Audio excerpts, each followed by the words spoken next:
All right, I think we're live. Let's do it. So what's up, guys? We are here today with the one, the only Evan Carmichael, modeling the Masters. Evan, how are you? I'm great, Dick. Thanks for having me, man. It's an honor and a pleasure. No problem. The honor's all mine. So, Evan, today we're going to be interviewing you more on your pre-YouTube experience. I want to know more about entrepreneur, startup, selling a company, being purchased by another company at age 22, Evan. Is that cool with you? Let's do it, man. Anywhere you want to go, I'm open. Awesome. So I like to start out the video with something kind of serious to get my audience's mind in the right zone. So the question that some of my audience members came up with for you is Batman or Superman? Oh, dude, I have Superman shorts on right now, but I feel like I'm more Batman. You're more Batman? Me too, man. I would go Batman. I feel like, so I have a closet full of these like Belief hoodies, and I feel like Batman when I put them on. Sure. But I have Superman shorts with the little crest on it. I'm going to go Batman, though. Batman. Nice. I like it. Final answer. I got to just adjust one thing real quick here. And we're good. Awesome. Okay. That is also my answer. So now I was going to kick you off the live stream if you were a Superman guy. So wow, so much hate for Superman, dude. Well, so we kind of addressed the YouTube, Evan.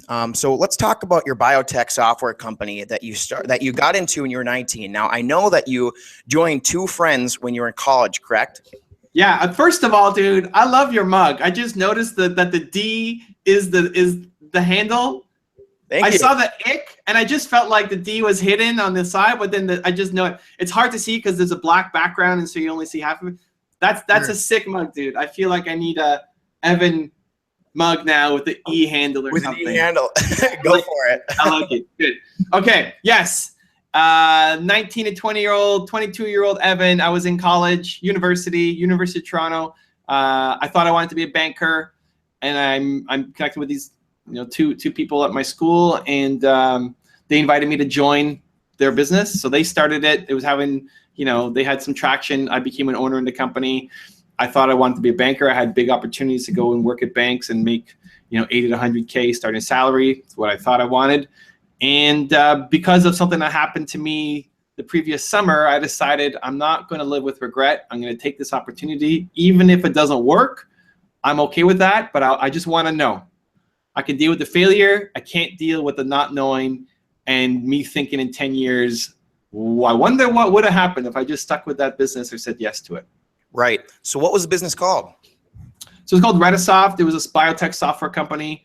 And we sold to NASA and Johnson & Johnson. And at the very start, my role was to do the business development, the media. I had a lot of limiting beliefs at that point. I thought, I'm 19, like who's gonna listen to me? What kind of reporter is gonna wanna talk to me? What kind of customer? These people are like 2 or 3 times my age. They have PhDs. Right. I'm selling biotech software. Science was my worst subject in school. I'm not a science guy. I'm not a programmer or coder. So I had all these hangups over, they're not gonna talk to me. They're gonna think I can provide value. I sound too young on the phone, like all this stuff. And so I started off just doing everything by email. And then somebody wanted to talk to me, and I got super nervous. And I was like, okay, I'm gonna go out and do it. And then I realized they don't actually care how old you are. And I think it's even less so now. What they care about is, can you help them? Can you provide value to them? I think there's even more respect for young people now than when I was getting started, because the older generation realizes we don't have all the answers. We don't know how to use this tech. Like these young kids, they know what they're doing. We should maybe listen to them. And so that was just my own hang up. That was my own hang up, feeling like I'm too young and I'm not gonna be able to be taken seriously.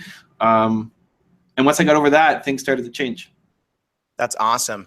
So why did they want to incorporate you into the company? What were the two doing that, or they couldn't do that you could do? They wanted to do the programming. I think this is super common with a startup company. You don't have all the skills that you need.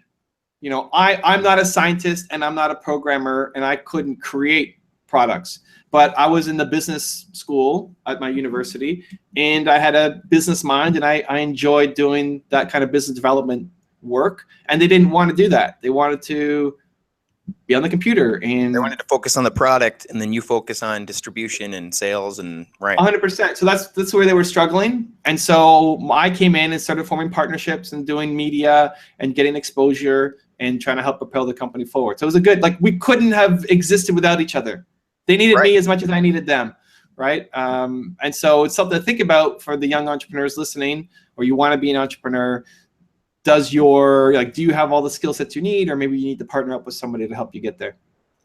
Right. And I think not only do people need to start looking at that as what partners should I bring in to my company? You know what I mean? Like, I know that with your YouTube channel, for example, you brought in some editors to work for you, but I think on vice versa, the flip side, not everybody has to be the one starting the company and bringing other people in. There's obviously that side of the flip side of the coin where you could be an entrepreneur, you could be the scientist looking for the entrepreneur to join an existing business like you. You know what I mean? Like, you didn't necessarily start that business, but you were the one that took it to the next level. And I think that's something that other people should be looking for opportunity too. Do you agree? Yeah. So the company was started, I would say, a year to a year and a half before I joined. They built like the first prototype product. They had some of their friends using it, had a few customers using it. What was the product? It was same thing, biotech software, just an early stage version of it.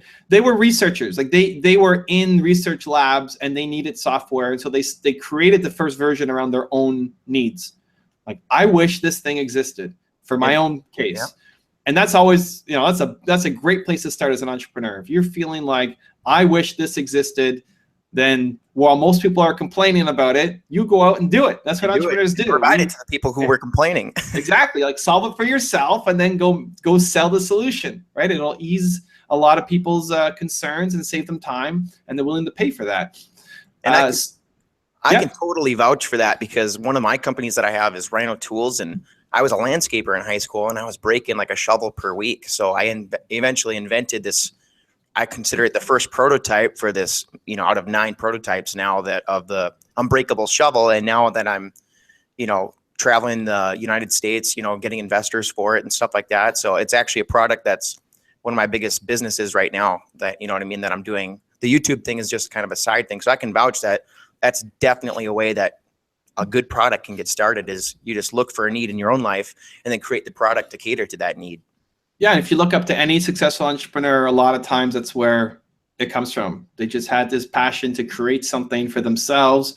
If you look at my YouTube channel, even, I think I'm most well known for the top 10 videos that we do, the rules of success from famous entrepreneurs. I wanted that for me. That was a selfish endeavor.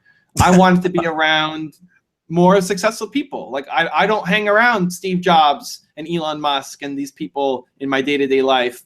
And so I wanted to be pushed harder. The people around me don't push me enough to do what I'm capable of doing.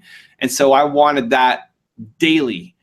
And I thought, okay, I'm going to go out and just research it. And sitting through, 8 to 10 hours of Elon Musk footage to find the 20 minutes of gold nugget information. Right. Frustrating. But I realized, hey, you know what? Like, if I'm facing this, I bet there's a bunch of other entrepreneurs who might be facing the same thing. Exactly. And they just created some videos and they started taking off, and now it's become something that I'm more known for. But it was never, the difference was, it was never, I want to be a big YouTuber. That's where people make a mistake. I want to be a giant in this field. Like, right. I care about what I'm making. I made it for myself. I make it for you guys. I make it for the community. It's not about hitting the 1 million subscribers or 10 million subscribers or whatever it is. If all you're after is that end goal, you're never going to get there, because you're not willing to do the work to get there, because you don't actually love what you're doing. And I think you could take that same approach, like what you're saying for YouTube, and apply it to any entrepreneur. They always have the goal of making $1 million, or in some cases making $1 billion, or having an IPO, or being, acquired. That's their goal. That's their target that they're going for. But really, they should be looking at the process, you know what I mean? Like, how many people can I help during the journey? You know what I mean? kind of what you're saying. And it's not just entrepreneurs, it's anything. You know, Jerry Seinfeld, legendary comedian, calls it the torture you can endure.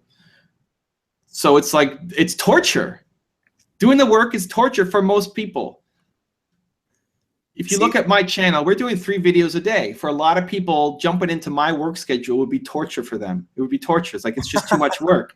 Right. And that's great. And it's like, I love it though. Like I chose this life. I love the work I'm doing. I love being here talking to Dick. You know, this is good. This is happy for me. Other people like, oh, I got to talk to Dick. I got to be on a live stream. I'm panicking. I'm freaking out. You put me in that landscaping job. I had a landscaping job. I would die, man. Like I hated that job. But for other people, it's like, you know what? I love being outside. I love being fit. I love my friends here. Like it's just, to be successful in anything, you have to enjoy the work that you're doing. And not everything is great. You know, not every day is roses. You're going to have a lot of crap that you deal with. And the thing that gets you through all the crap is just the love for the process. And so I think it's still important to have goals. It's nice. But more important than the goal is the journey to get there. Right. Pretty common expression is, you know, do what you love and you won't work a day in your life. And I think that you're a perfect example of that. You know what I mean? I see you every day, and it's hard to keep the enthusiasm that, you know, you do have in all your videos. You know, everybody has an off day, but it seems like you never do. And I think that, and I'm sure you still do, but when you're in front of the camera, you're doing it for the viewers. You know what I mean? You're putting your selfish, you know, bad day, I guess, aside, and you're focusing on the product. And I think that's awesome. And that's really attractive to me as a viewer, that you're willing to put in the commitment to spit out 3 videos a day. You know what I mean? Yeah. You know, I suffocate negativity in my life. It happens, you know, maybe my wife isn't happy in the morning, or maybe someone on my team is pissed off when they started the day or whatever. Right. My natural reaction is one to like try to avoid that situation, right, for that time. And then I just get so excited. I don't know. My default is, if there's negativity in my life, I need to suffocate it, not give it any oxygen, and go the other way. I don't know where that comes from, but it's not hard to get up for. It's not hard to get up for this. Like, I'm talking to Dick. I'm pumped. Let's do it. You know, even if something crappy happened just before, it doesn't matter. I'm ready to go. When I'm making the videos for the channel, it's the same thing. Like, it's easy to get, it's at least as easy for me to get all excited about it, because again, it's tied into the work that I do and why the why of what I do. I try to help entrepreneurs. I believe entrepreneurs are going to solve all the major world problems, not corporations, and not, you know, not banks and not governments. It's entrepreneurs. And so if my work adds a little bit, 0.5% to make the difference for Dick or whoever to go out and push a little bit harder, that's meaningful to me. And so I try to take that with me when I'm going into filming day. Absolutely. And just suffocate. Like, you have to suffocate negativity out to focus. But Evan, I think that sometimes people's situations just put them in a negative environment. And I think not enough people realize that. Like, if they're in a job that they don't like, they can't suffocate the negativity every day. You know what I mean? If it's something that you're spending more time avoiding the negative things than focusing on the positive, you just need to find a different industry or a different, you know, company to work for, or, you know what I mean, a different venture, because it shouldn't be like that. You know what I mean? Wouldn't you agree with that? That it should be, you know, like the 80-20 rule, 80%, you know, focusing on the good things. You know what I mean? If you have anything more than 20% negative, something's wrong. Well, I think there's a couple things there. I think if you're going to take a job, you take it to learn. I think a lot of people take a job for the wrong reason, because I need money to go on this trip or something, so I'm going to get a job, or just I need something to do during the day, and I have a mortgage to pay, or whatever it is. You take a job to learn. You want to get here, whatever that looks like for you in whatever field. Go try to learn from somebody who's done it, and you take a job to kind of take the knowledge and get paid to do it. So you're getting paid to go to school, basically. The minute you stop learning at your job is when you need to quit and go off and either start your own business or go learn somewhere else. Like, if you want to be a big YouTuber, go work for a YouTuber. If you want to be a banker, go work for a banker. Like, so many people are doing unrelated things. They have a path. They want to be here, but they're doing something totally different. Right. I think as well, you teach people how to treat you. There are some people who just have low standards for themselves and are just constantly a punching bag. And you will continue to get yelled at, and you will continue to get mistreated everywhere you go until you set the boundaries and set the standards for yourself of what you are willing and not willing to accept. And I agree, if you have super negative people around you all the time, you have to make it, it's a tough decision. Like sometimes it's easy, sometimes it's some high school friend that, you know, you've kind of outgrown them. You have ambitions, you have dreams, you have desires, and they're stuck in the old path. Like, you know what, like, no hard feelings, just you don't want to hang around them anymore. Sometimes it's harder though. Sometimes it's your mom. Sometimes it's your mom saying, Dick, you can't do a YouTube channel, dude. You can't sell a shovel. What are you talking about? You didn't go to school for this. Like, that's not what our family is about. Go be a landscaper, right? Sometimes that's what happens. And that may not be possible to cut your mom out of your life. Some people will take that dramatic step and do it, but otherwise you may just need to limit your exposure, or look at, in my case, like the people around me aren't super negative, but they also weren't pushing me. So that's why I created these videos, because I want to push myself. That's why these people are behind me on the wall. Like, I want to push myself to go off and do bigger and better things, bolder things that my environment doesn't support. And so instead of complaining and blaming, just like for anything, for entrepreneurs, we don't complain. There's a lot of crap you have to deal with on a daily basis. You don't complain, you fix it. Right. So I'm not complaining about my environment. I'm going to go out and fix it and make it better. And no matter what, you know, for the people listening, no matter what problems they feel they have right now, no matter what lack of resources or lack of support or any of the things, that the reasons you're telling yourself you can't be successful, if you look in the mirror and say, I'm not successful because of, like, what's coming back at you, there are people with way fewer resources, with way less supportive upbringing, who went off and did way more amazing things than you're currently doing right now. And so if they could do it. To segue off of that, I want to send anybody who's watching this to look at, I'll put a link in the description after this, of Evan's video on a guy named Milton Hershey. He was the founder of Hershey's Chocolate. Nice. And you want to talk about family that's suppressing your dreams.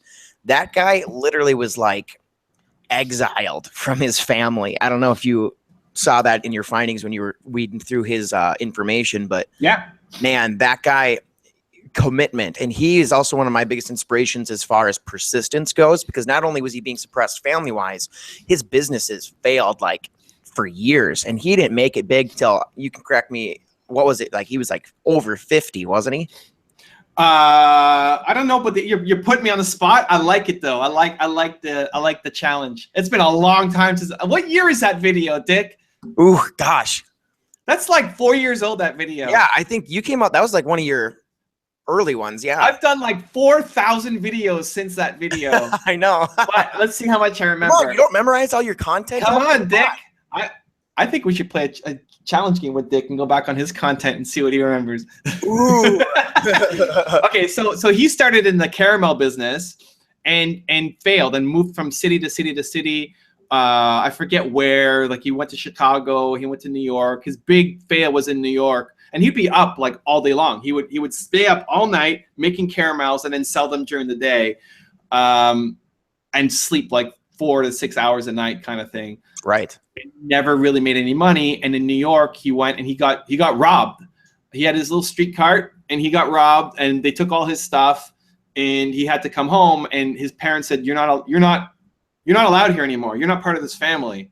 So he came home, he had nothing, and his parents didn't allow him to come in. And it's also at a time where being an entrepreneur was a lot more against the grain than it is now, where it's more accepted. So he ended up sleeping on the couch of one of his first team members. Like, one of the first guy he hired, he slept on his couch for a while. He was the only guy who would take him in. What was his name? Henry something. I'm pissed I don't remember the guy's name. Then he got into the chocolate business, and that's when things started to take off. Right. And he started the Hershey chocolate business. So, like, and a lot of times your values come from your struggles. And so, like, these big struggles that people face end up, you have a choice. When you have these struggles, you either face them and you grow and you build the muscles, or you succumb to them. Right. And then you never go off and do anything big. Mm-hmm. And talking about shovels, during the Depression, he went off and he wanted to create jobs for people because he didn't like that people didn't have jobs. So he created Hersheyville in Pennsylvania. and he was building schools, and he built his own, like, talk about an ambitious entrepreneur. Like, he built his own town. Yeah, he did. Like, yep. Where's the? I want to see the Dick Town, man. Like, where's that gonna be, man? I'm excited for that. Well, And some guy who would live there wouldn't be very nice, but why not, man? We have high standards for people who get in. Oh, okay. And some guy came to him and said, "Hey, I have this invention for a new shovel that'll save the work of 30 people." And he said, "Forget the shovel. Let's keep the 30 people." Because he valued the job. The whole point of this was the jobs more than the efficiency. Feeding mouths, right? 100%. So he built schools, and he built, just tons of public works in this town to help them get off their feet. And so I'm a huge. Hershey is not well known. He's not celebrated enough. Right. I could put up a picture of him, and people wouldn't know what he looks like. Right. Just like the guy on the far behind me. AP Giannini, founder of Bank of America. He kind of actually looks like, he's pretty close. Looks like Hershey, but most people don't know his story either. Right. And so I think it's actually really important that you find your heroes, whether they're celebrated people, like you look up to a Steve Jobs or a Kanye or whoever it is that's kind of maybe well known, but also Carmichael. Sure, right, but also finding the stories that just really mean something to you, even if nobody else. Like, we could geek out about Milton Hershey all day long, and people are like, what are these guys talking about? Right. But, like, it means something to you, and having those models, I found really, really helped me, especially as a young entrepreneur, have people to look up to and say, okay, these guys did it with nothing and failed. Like, Hershey failed 8 times in multiple cities and got this owned by his family, totally bankrupt. And, like, what am I complaining about? Like, what's the problem I'm facing now? It's like nowhere even close. And so it helps put things in perspective. Absolutely. So let's go back to talking about when you were in the biotech software. So what size was it at when you took over, and what did you bring it to by the time you guys were acquired when you were 22? That is an interesting question. I don't even know that I know the answer anymore. I mean, at the start, it wasn't anything. At the start, we had a couple customers and some universities. But it wasn't making money. Like, I was getting $300 a month. So I owned I owned 30% of the business. My 2 partners owned the other 70% of the business. So they owned 35 each. I owned 30. I came in later, right to the point of if you join in later, maybe you don't get as much. So you could back that number out. I'm making $300 a month. Like, that's how much. My partners are making a little bit more. Was that when you were? When I started, right? Like, I made almost nothing. We weren't selling. And once you joined, what did you grow it to by time you guys were done? What were you making per month at that point? I don't know from a like how much I was earning. Most of the money we made went back into the business to help it grow. Right. And that happens in a high growth company. You're fueling the growth. If you're taking too much money off you had to eat. Well, you're investing in it. Yeah. Sure. And I mean, in the early days, we would celebrate by going to McDonald's every time we got like a win.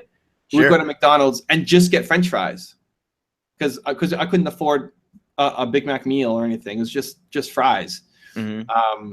So even now, as I'm healthier now, and like McDonald's is gross, but even just the smell of French fries.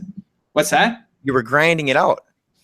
Yeah, the smell of French fries, McDonald's French fries right now still equals like victory to me, because we would celebrate. So when I finished my book and when it went into bookstores, I went to McDonald's for the first time in years. Really? With my wife, and I ordered like, hey, I can afford a Big Mac meal now, guys.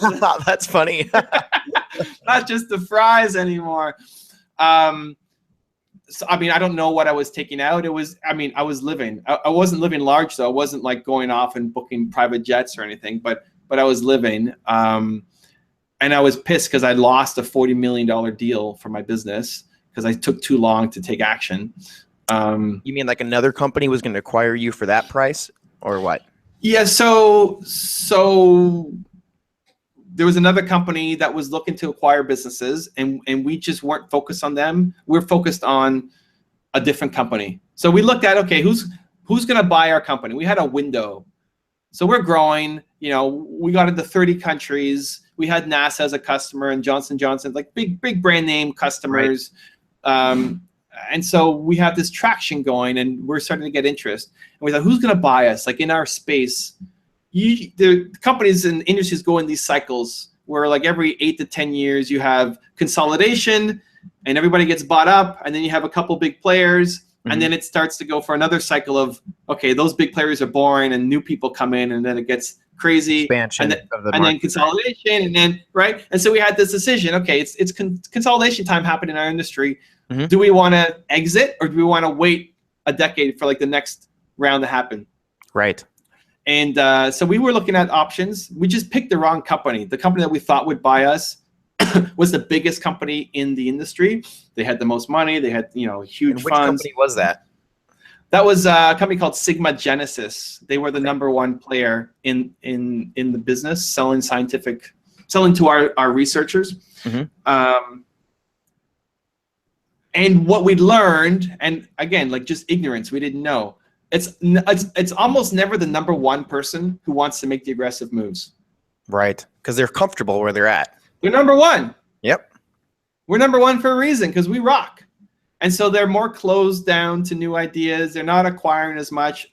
Some, like Facebook, led by Mark Zuckerberg, visionary, like he's off making huge bets. But for corporate, you know, the #1 guy is not usually the one making the huge acquisitions. And I didn't think about that. I didn't know. Nobody told me that. I didn't have the mentoring. And so it ended up being the #4 guy.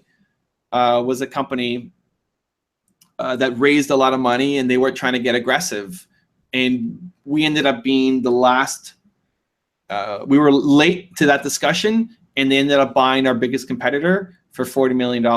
And if we had been prepared, that could have been you. Yeah, and like we still got to last 2 in that whole discussion. Right. What's the name of the company? By? What was that company? You're like testing my knowledge back there. Good. What was that company called? Informax, our competitor. They were a public company. Yeah, and so they got bought out, and we were a late, like last minute addition to that conversation, because we had all our focus on that other company. Right. And they didn't really care too much about us. Like a couple phone calls, you know, but they didn't really care.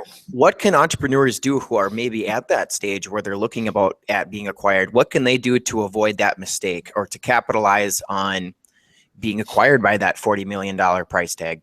Yeah. So look for the companies that are raising money and that are aggressive.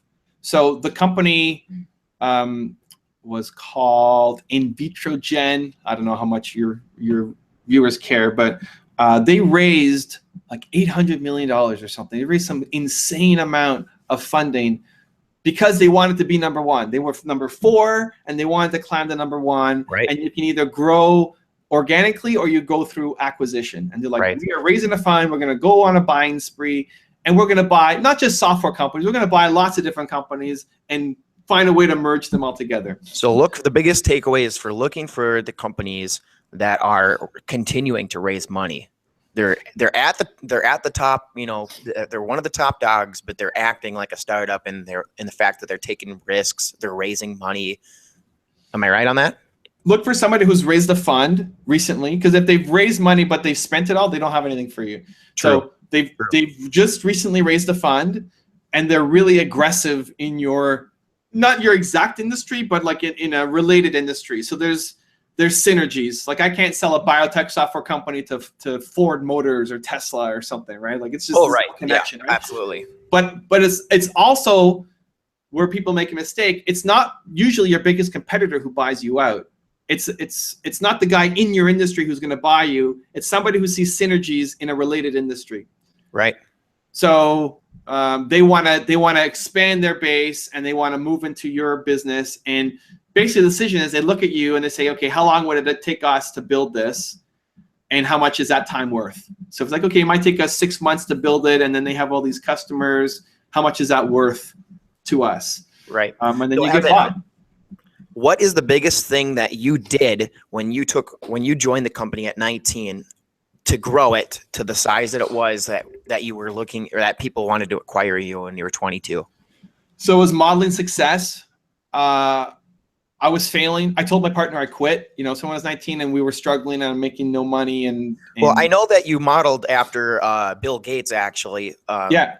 I know a lot of guys have seen you talk about that, but like, what's one specific strategy? Like, Bill Gates did this. This is what I did. You know what I mean? Yeah. An exact example. Sure. So I modeled Bill Gates. Bill Gates started Microsoft through partnerships.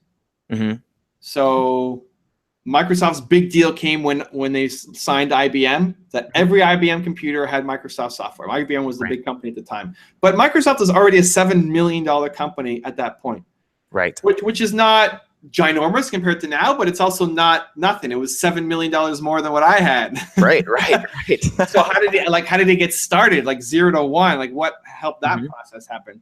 And it was still through partnerships. It's like, okay, partnerships. Who can I partner with that can help me reach my audience? And within a couple of weeks, I had my first deal with a company in Europe to represent our software. And I had them sign an agreement where they would give us $13,500 upfront for the right to represent us in these markets. And I was scared. Like, here I am. I'm making $300 a month, and I'm asking for $13,500 like upfront from this startup company in Canada. And they said yes. And so, like, I just made $13,500. Right. Yeah. Like, that may not sound like a lot, but to me, man, in those days, that was a fortune. That was huge, man. That was French fry season, dude. That was the start. That was awesome. And more importantly than just selling that one deal is I could do that again. Like, that was just one company I made a partnership with. So were they like a sales force and they were selling your product? Were they like affiliates, or were they like people that were like referring their customer base to you? Like, what were they? So they were distributors of scientific products. Sure. So we were selling to the science community. They were selling other stuff to the science community. They had some software.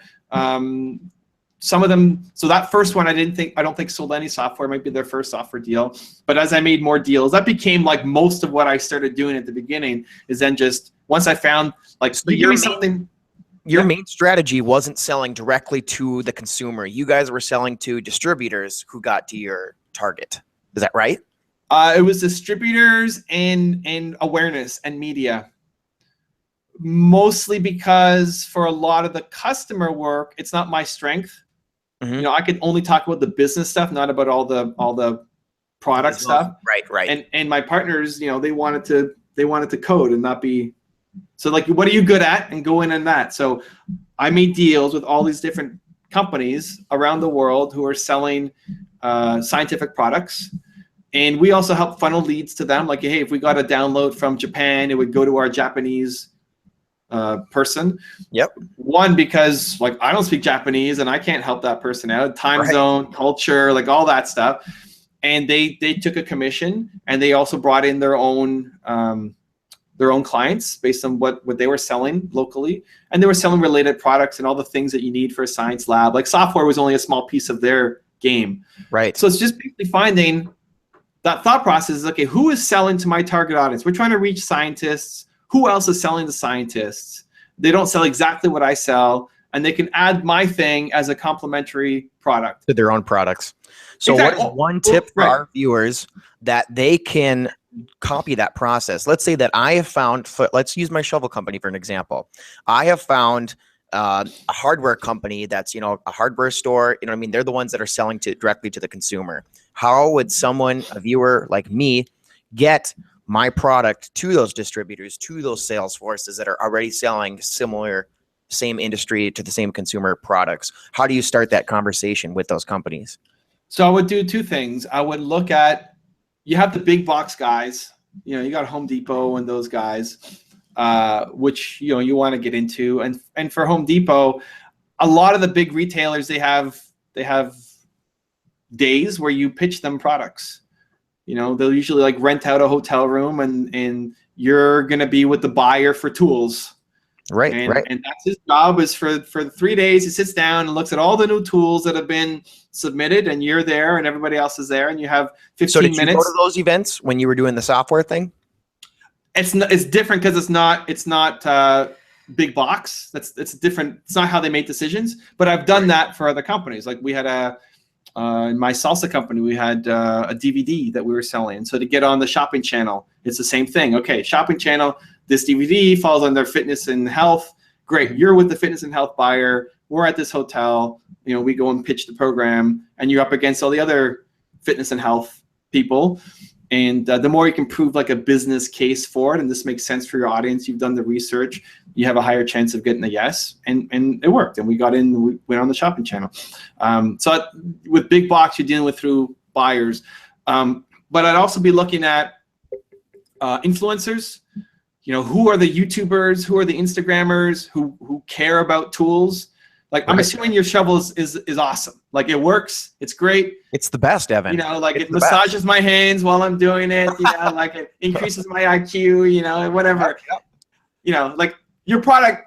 For anybody listening, this is all assuming your product is good and works, and it can't just be a little bit better than what's out there. It has to be way better than what's out there. Right. In something, in one thing. Like maybe this shovel is just the most comfortable shovel ever. Maybe it doesn't lift the most dirt or isn't the most rugged, but it's the most comfortable. So if you have sensitive hands, this is the, whatever it is. Like our software didn't have the most features, but it was the easiest to use and created the nicest graphs. So when scientists had to prepare their reports, here was a nice visual for them, and it was easy to use. So the niche that you guys were going after for your product was simplicity. Is you wanted it easy to use for consumers and just simple, beautiful results of the graphs of the information that they're putting in. Yeah, simplicity and design. Because a lot of the scientists were not actually great. Like they're not programmers. They're not technical geniuses. They're great at their specific science. And so we captured that market. And so your shovel has to be really amazing at something. Not everything, but something. Right. It's for 7 foot tall people. Like that's your market or whatever it is. It's got to have something that's just way better at. And then go find influencers who really care about that. So if you had something that was for entrepreneurs and was really, really helpful for entrepreneurs, you want to come and talk to me. Like people pitch me stuff all the time. If I use it and I like it, I'll talk about it. I'll share it. And that helps gain traction and leverage for that company. And so I'd be reaching out to those influencers who care a lot about shovels and tools and gear and are reviewing stuff, vloggers who are in construction, whatever those people are watching. You're always looking. Them, get them to represent the product and reach. Hey, I want to send you a free shovel. Mm-hmm. This is going to change your life. And again, you have to do your targeting to find the right person because you don't want to send that shovel to me because I never shovel. But pick the 100 people that, like, if they talk about you, is going to make a difference. And you want to send them a free shovel, not even asking for like, hey, if I send you this shovel, can you promote this on your channel? Like they'll do it if they like it. So that's where your thing has to actually work and be good for that person that you're talking to. And then I'd also look at who are who's trying to beat Home Depot, because the influencers and the guys who are trying to beat Home Depot are the ones who are more eager to try out new stuff. Just like don't sell to get an edge on the existing #1 guy. Right. So like who else? Like who are the independent guys, or who's trying to build this new network or an online thing? Like who really wants to dethrone Home Depot? And they see your shovel as one of the key assets that they can build their thing off of. Maybe they just buy your company. Like maybe they don't even want to rep you. They just say, how much to buy your entire business? Right. Because they're aggressively trying to grow.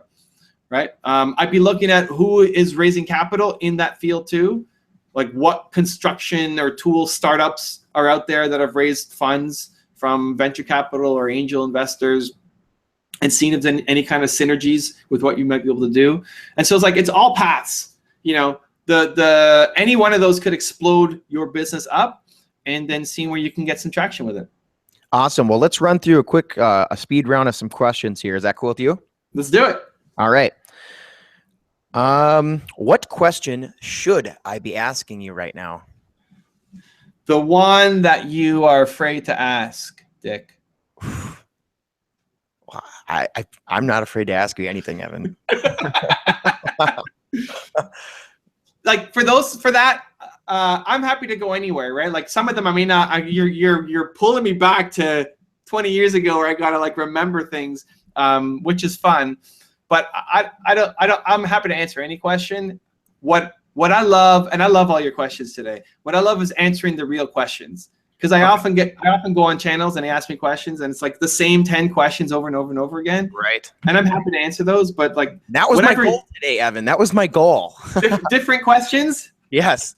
Well, you did it. I like it, man. Awesome. So okay. So there's no question that you think, gosh, how come nobody? I've had dozens of interviews and nobody's ever asked me this. Why? There's no question that's ever come to mind like that.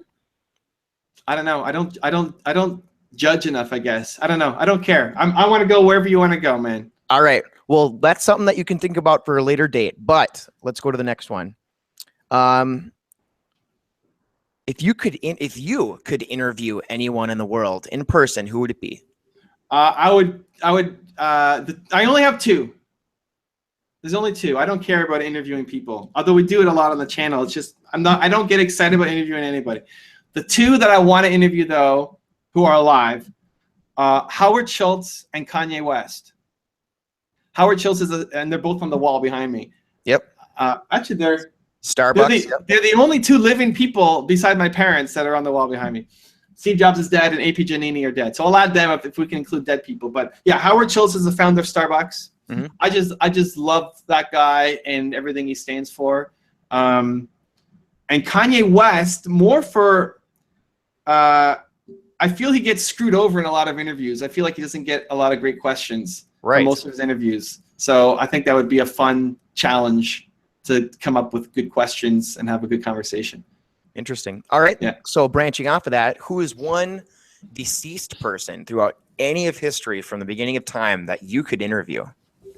I would go with Giannini, AP Giannini, founder of Bank of America, my favorite entrepreneur. Steve Jobs is another great one, but there's a lot of content. I know, a lot more, been able to consume a lot more of his stuff, but AP Giannini, there's like no interviews of. So Alexander the Great, none of those guys. No. Those are all great, but AP Giannini is my favorite entrepreneur of all time. So that's awesome. I gotta go with him. And what is one question? If you could only ask him one question, what would you ask him? Why?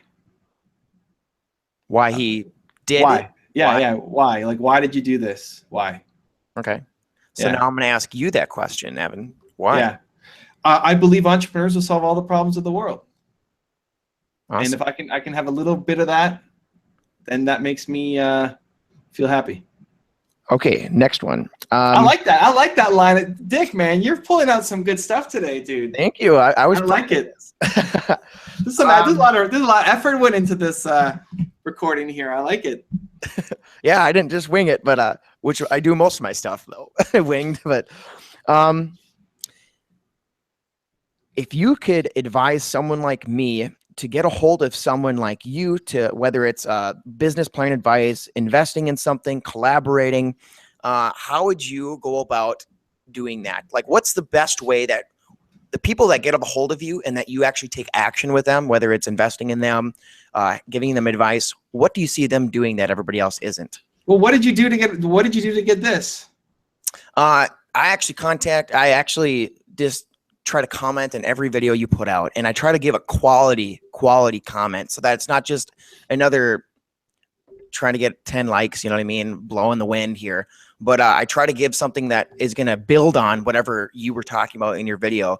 And I had done that so often that your assistant had noticed that, because I was getting a lot of, actually on a lot of your videos, my comments are the ones that are highlighted at the top, because they're actually like, adding value to it. So, and then your assistant and I worked it out. So, well, there you go. Like, that's an answer, right? I think providing value, helping out. I think being a known quantity helps. Like, you don't have to be you could just be starting up your YouTube channel, but because you comment, there are people who I know, whose names and faces I recognize, because they share my stuff, they're engaged in my live hangouts, they're retweeting, all that stuff. And so I know them. Like, I never met them, but I recognize their name. And if they ask for something, then it'd be easier for me to say yes.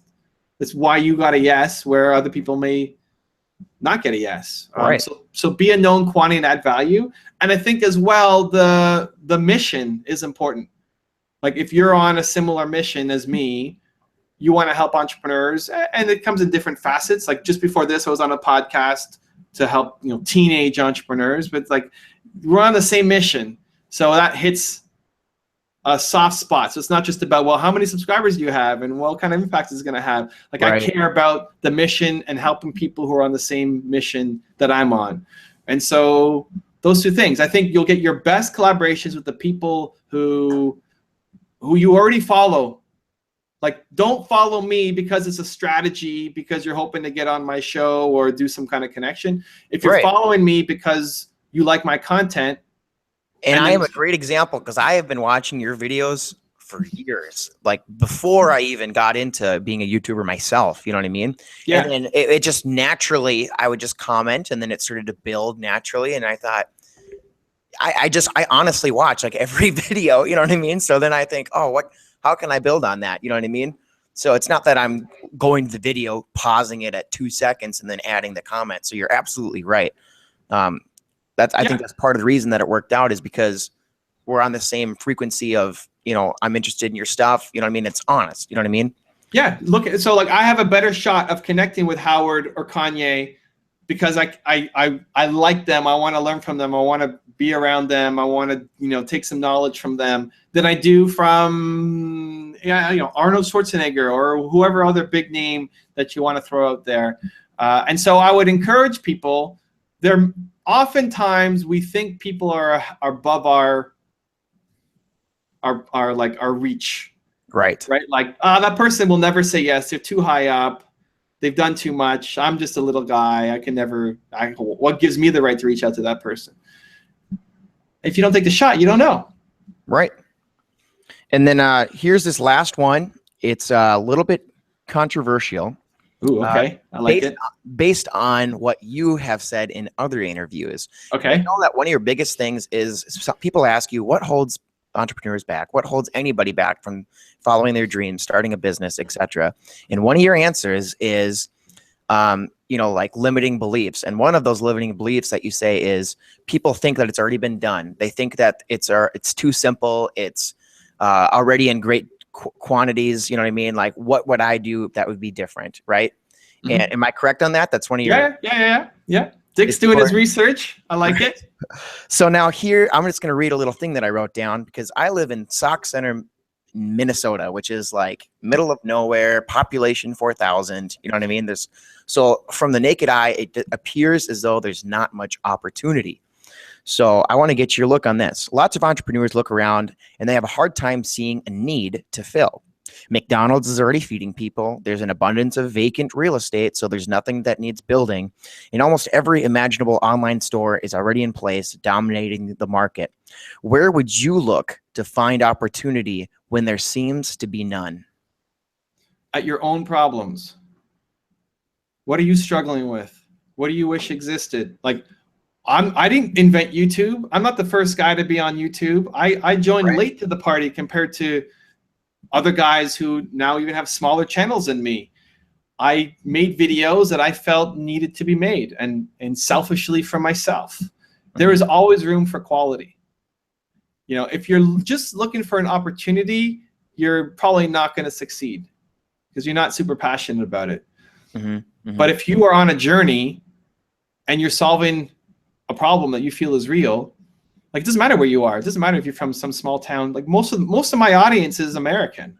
I'm based in Toronto, Canada. I don't do much in my local city. I love my city, but the opportunity didn't come from my city. The opportunity came from the world. Mm-hmm. And so if you're creating content or you're making a product, you know, that doesn't exist because you feel it needs to exist, that's where you're going to find your success. So you flip it back on yourself. Like, okay, Dick, like, what's a problem in your life? What do you wish was out there that is not out there? And then instead of complaining about it, go out and make it. Right. Like, okay, interviews. Maybe you're pissed off that everybody asks the same questions on the same channels, and it's annoying to watch the same interviews every single time with all these people. Great. You go out and you did your research and you watch my old interviews and you're a fan of the channel and you ask questions that I've never been asked before. And I didn't maybe remember all the answers, but like you asked some different questions, and maybe that's something that upsets you. I think there's a big need for good interviewers. As someone who reviews content from interviews all day long, that's what I mash up together. Most interviewers suck. most interviewers have this list of like 10 questions they need to ask. That they ask everybody. They ask everybody, and then they ask Elon Musk this question, and he gives his answer, and you're waiting for the follow-up to go deeper, and then they just, oh, okay, number 2, let's go. Here's his question, right? Where a lot of the best interviewers, if you look at like Larry King and Oprah Winfrey, and like people who really get good stuff out of their guests, they may have a list of 10 questions they want to ask, but they only ask one from their list, and then they go down this rabbit hole and they learn so much out of genuine curiosity, right? Who's doing that? It's like nobody has a fantastic channel interviewing people, asking offbeat, different, genuine questions that aren't just what everybody else is asking. Right. I've been interviewed by tons of channels, and I get the same questions all the time. Maybe that's your frustration. You know, maybe that's, if you did that, I'd have more content to work with and promote and expose. Right? Hey, like, I want some different answers. But so you just got to combine that with what you're passionate about. Like maybe you don't like interviewing people, or maybe it's just a hobby. But if that was something that you love doing, like this, you hate how people interview people, and you love the chance to go and like make it better and do the research and give a quality interview, then that's the thing that you get known for and you build and create. And that's insane value, because you're asking questions that have never been asked of people that you look up to, and hopefully you'll get good responses of. So like, it's been done before. Okay, how many people are out there interviewing? It's been like decades and decades of people interviewing people. And you may say, okay, well, there's already Oprah and Larry King, but they're not doing YouTube. Like they're retiring, man. They're not there anymore. So who's gonna be the new wave and bring this to YouTube and Snapchat and like the next platform? It's not gonna be Larry King. So maybe it's you. Like, find your opportunity from the problems and frustrations that you're feeling yourself. I like it. So let's go into a rabbit hole off that. What is a question your favorite question that you have been asked that is not one of the typical questions? I don't know, man. I don't have a specific one. I like the challenging one. I like any question that starts with, this is a little different, or this might be controversial, or this might be a complex one to answer. I love as soon as the host asks me that, I'm like, oh man, yes. Let's do this. What do we got? Yeah, like I lean in on that stuff. Look, in the green room before we started, like, hey, whatever you want to ask me, let's go, let's do it. I have to encourage the interviewer to go off script, because usually they won't, and give them permission to say like, hey, whatever you want to ask, bring it. You're afraid? I embrace that. I want to do it. So there's no one, again, I don't care what the question is, but I like being able to answer different ones. Awesome. So if you were 20 years old in 2017, what industry would you go into? What I'm doing. I mean, specifically YouTube, blogging, helping entrepreneurs. I mean, like, what's a niche that you would go into? Helping entrepreneurs. I don't care about YouTube. Like, I love YouTube, but I'm not attached to YouTube. If YouTube went away and Snapchat's a thing, okay. You'd still be there, right? Yeah, like I want to help entrepreneurs. However that happens, in 10 years, it's going to be in virtual reality, and I'm going to have the virtual reality channel helping entrepreneurs. And, however far in the future, whatever the world looks like, that's where I'm going to be. I want to help entrepreneurs. I want to make an impact helping entrepreneurs. So for the entrepreneurs that want to go into an industry that's besides helping their peers, like what's like a product or a service or a market or a consumer that they can serve? Like if you had to pick a category on the stock market, like a fund to invest in, that because you think it's going to explode in the next 5-10 years, where would you be putting your money, Evan? I would. So if I'm an entrepreneur, you got to do the thing that you love to do. The worst thing you can do is listen to me to tell you to go into this industry. Mm-hmm. The worst thing to do is open up Inc. magazine of like the hottest 100 companies and say, oh, I'm going to go do that one. Because you're going to suck. Because one of them's going to be YouTube, right? Great. I'm going to start a YouTube channel because it's one of the hottest things to do in 2017. Perfect. You're going to get crushed. Right. You're going to get crushed by me. You're going to get crushed by Dick. You're going to get crushed by all the people who actually take this seriously and care passionately about it. And that's why a lot of entrepreneurs fail, is because they start a business just looking for an opportunity. So I think the best investment you can make is on yourself. And the best industry to get into is the one that you care deeply and passionately about. There's money that you can make in any industry. There's always room for quality at the top. And the people who give the quality are the ones who care. You spend a ton of time researching. If you did this for every interview that you did, and you start pulling sweaters and like getting to the front of the line and interviewing bigger and bigger people, your thing will take off. But to put in the work to review everybody's videos and understand all their questions and remember their answers, and most people aren't willing to do that. They're not going to do it. Right. But you do it because you love it. So that's the thing. You got to follow that path, even if it doesn't make sense. Because a guy like you could say, oh, YouTube's been done. You know, there's tons of YouTube channels. I'm just starting off and I have X number of subscribers. Like, how am I going to ever get there? If that's your mindset, you've lost already. There's always room for quality at the top of any industry. You've got to have the passion and stick to it.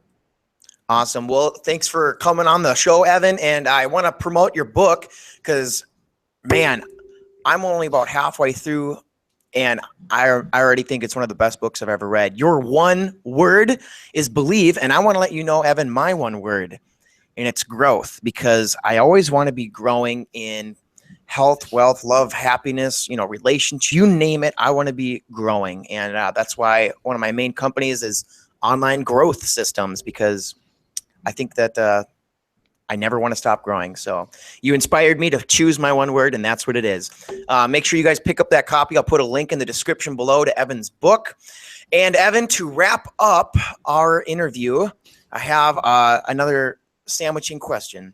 Okay. Team Iron Man or Team Captain America? That's a good question. I don't know the story. Who are the rebellious ones? I've watched the videos. Okay, so Captain America is like with the government, right? And oh no, it's the other way. Captain America is around in this one. He wants to keep protecting the world, going outside of what the rules of the United Nations are trying to hold them back, you know what I mean, regulating them. He said we should save the world because it's the right thing to do.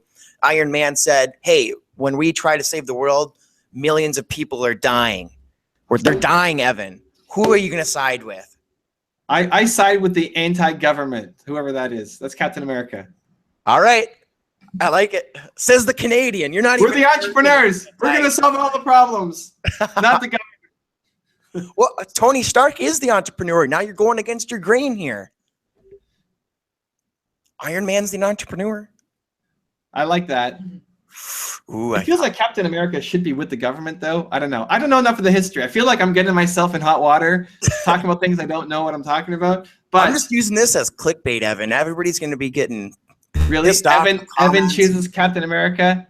Yep, that's what the title's going to be. Are there any Canadians on any of the sides here? I'm not sure. I don't have the comments open or anything, but no. I mean on any of the teams, because they have all the mutants under them, right? Oh, you mean are any of the superheroes Canadian? Right, exactly.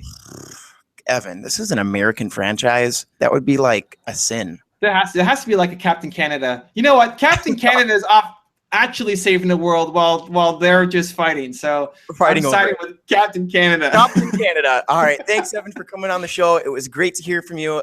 Like, for you to interview Howard Schultz is like what this is for me interviewing you. So I want to say thanks for the opportunity. So cool, man. You did a great job. Good work. Awesome. Thanks, Evan. Talk to you later.